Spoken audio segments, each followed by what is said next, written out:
Hello everyone, welcome back to another Let's Play. Today I am playing Concrete Jungle. I want to thank the developers for giving me a review copy of this game. Never played this game before, so we're just going to jump into campaign. And we are in Caribou City, population 500,000. Start. Alright, here's Hollyville. Welcome to the small town of Hollyville. My name is Lainey, and I'm here to show you the ropes. Okay. Looking around is pretty easy. You can use the right mouse or the keyboard's cursor, or W, A, S, and D keys. Alright, there we go. You can also zoom in and out using the mouse wheel or the R and F keys. In front of you, there is a small grid upon which you can place buildings. Those buildings are determined by a series of cards. Let's draw some now and get started. Oh, cool. It's a card game as well? That will do nicely. Alright, so we have a school, some houses, a car wash, a factory, or a brewery. At the top here is the next card in your build list. It's a school. Pretty useful. On the card is a small 3x3 grid with a building icon in the middle. This displays the building's effect on its adjacent tiles. Blue squares represent +1 point, so the school will give +1 points to the tiles immediately adjacent to it. Okay, the houses give nothing. The car wash gives pluses to there and there, but looks like minuses to there. A factory is negative all around, and the brewery looks like it has no effect. Okay. Select the school. With a card selected, you can now place it. Notice how the blue highlights represent the area effect as displayed on the card. Where do we want it? Oh, Let's put the school here. okay. That's exactly where I want to put it anyway. You'll notice there are now some plus score markers on the empty tiles that were affected by the school. If we place point collecting buildings on those positive scoring tiles, we'll get points. It just so happens the next card in your build list is a houses card. By far the most common point collecting building. Okay, so houses do get points, alright. Notice how it tells you on the card if the building collects points or not. Collects points. Okay, cool. So let's get some points.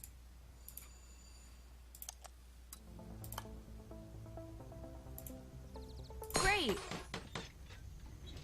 Alright, there's a house right there. We now have 1 point due to the combination of the school's area effect and the house. We have a target to reach for each column. Okay, looks like we got the target 1 point there. Currently, that target is 2. You can see your current target right here in the top right. In order to fulfill that target for each column, we need to use a combination of buildings that affect their surroundings and point collecting buildings. Next up, we have a car wash. This card also has some red squares, which means it will have a negative effect on those tiles. But crucially, it has positive effects in the places we need right now to bring our house up to 2. Select and place the car wash so that our house is given another point.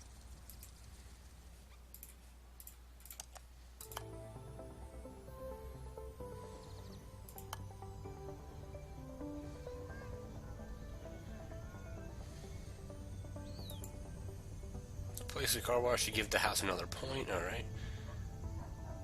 That'd be negative, that'd be negative. Can't place it there. We now have 2 points in the Alright, there first we go. column thanks to our house, school, and car wash. Alright, so that column is complete. Also notice how the red negative area effect from the car wash canceled out one of the points from the school. Now the first column is complete. Look what happens. See that? The column has been cleared. That means you bank the points from that column, which are then multiplied and added to your total score. It also means you get a new empty column to build in here on the right. The immediate aim of the game is always to clear the first column, but you'll have to plan ahead with your building placements in order to do. Those are the basics, but let me show you what happens if you forget to place a point-collecting building in a column. Fill this column with the following non-point collecting buildings. If any building area effects spill off the side of the grid, they will have no effect. You can use this to your advantage sometimes. Alright, yeah, so have a negative effect drop off and not have it go into effect. It's pretty cool. Alright, no points. Collects points, so we have a factory, a brewery, and another now brewery. we have no point collecting buildings in this column. This will likely happen to you sometimes, but just to be clear, it's something you want to try and avoid. And not just because we have a brewery and factory next to a school. With no means of collecting points, this column cannot reach its target. Therefore, it's just going to sit there while we fill up the rest of the empty land. We need to force clear it. Once the first column is filled, you'll notice this little button flashing at you. All we have to do is click it to force clear. Alright, click this. Great! However, force clearing isn't free. It costs you 1 life. You can see how many lives you have left here. Make sure you use your lives sparingly. Once you run out, you'll fail the level. Now see if you can complete past this column here using the next batch of buildings. Alright, so we have a supermarket, a school,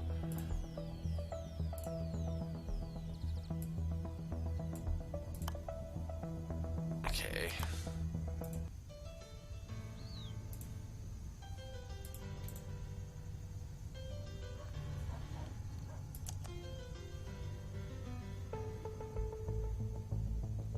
so I think you have to use them in the order that you actually get them. So the house,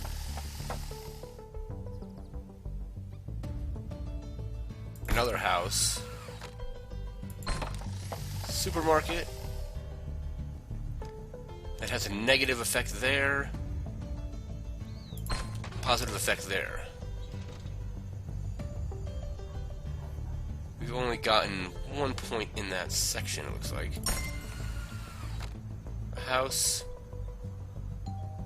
shops, alright, another house.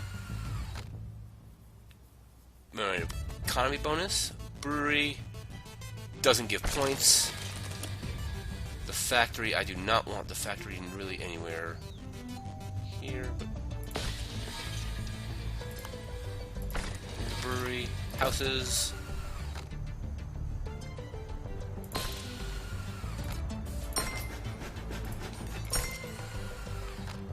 Alright, well I think I failed the level because I don't have it.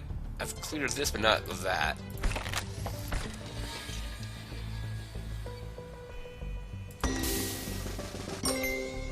Force clear that. Plus 40. Alright, combo success column completion bonus. Alright. School. Supermarket doesn't really offer a bonus. House. Looks like you're ready for the next challenge. Oh, okay, I guess I did beat it.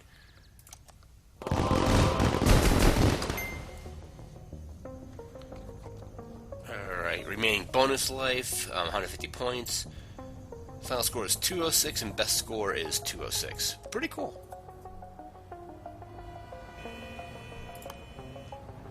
Starting in the second area. Luther Fields. Since you did such a good job at Hollyville,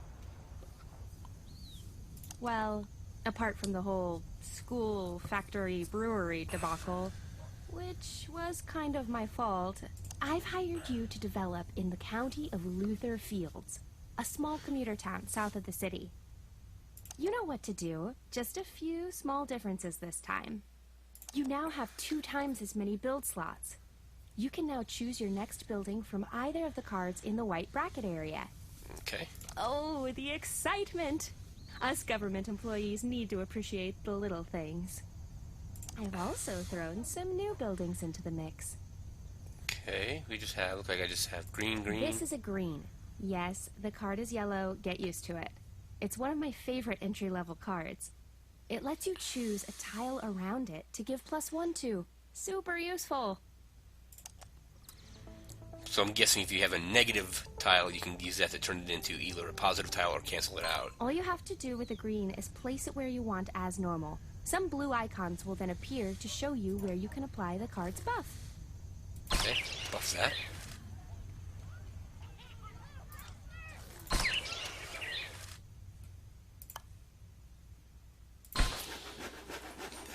I think that -1 canceled the other one out, perhaps? Brewery. Okay, throw a house on there. Throw a house on there. We have a supermarket. Take all the positive effects and none of the negatives.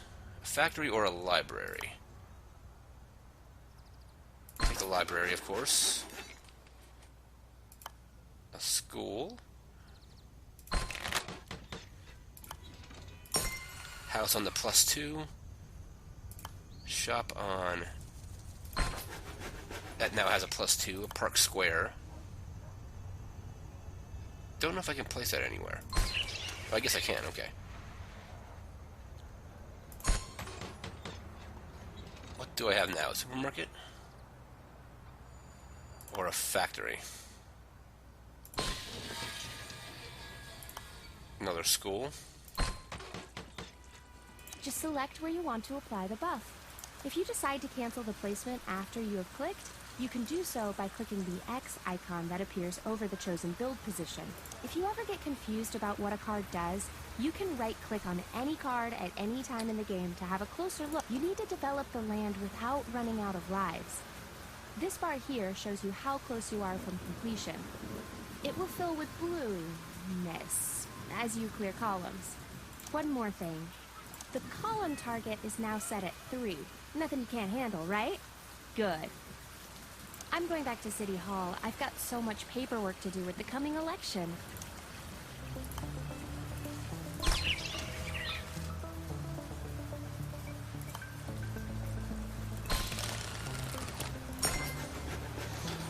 Alright, 3 and 6. I can't place a green there, but I can place it here.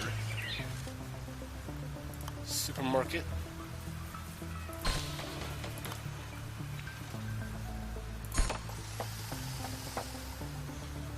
Alright. Brewery.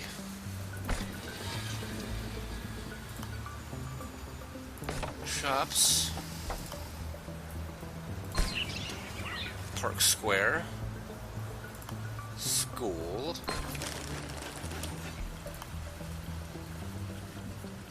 Alright, I'll have to clear one of these rows here.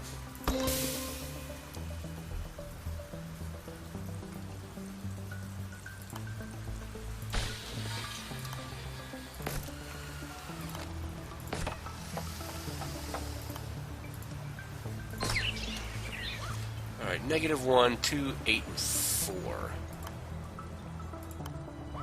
Kind of out of space.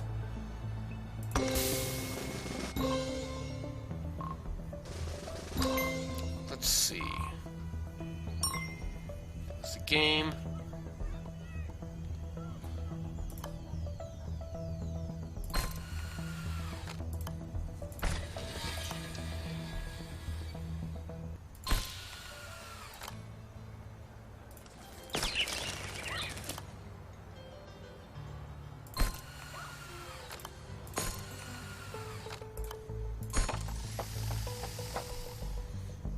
Alright, that is not good there.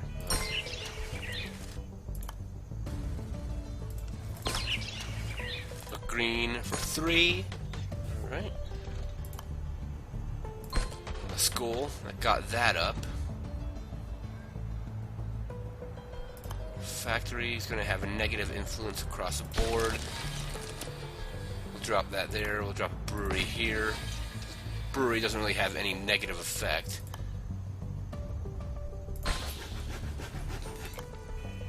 A green, alright. Drop a house.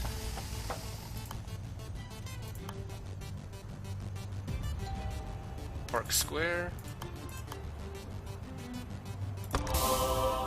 Nope, and our game is over. So final score is 100, best score is 100. You need 260 for 3 stars. Alright. I think that's going to do it for this Let's Play. This is a really interesting game. I'm really enjoying it. I'll leave a link in the description to where you can check it out on Steam. Again, I want to thank the developers for giving me a review copy. As always, remember to like, comment, and subscribe, and we'll see you next time. Have a good one. Thanks again for watching. If you like this video, please hit that subscribe button. If you want to see more videos like this, hit the button right below. You can also follow me on Twitter, and if you want to support me, you can do so on Patreon by clicking that button. Again, I want to thank you for watching, and have a good one.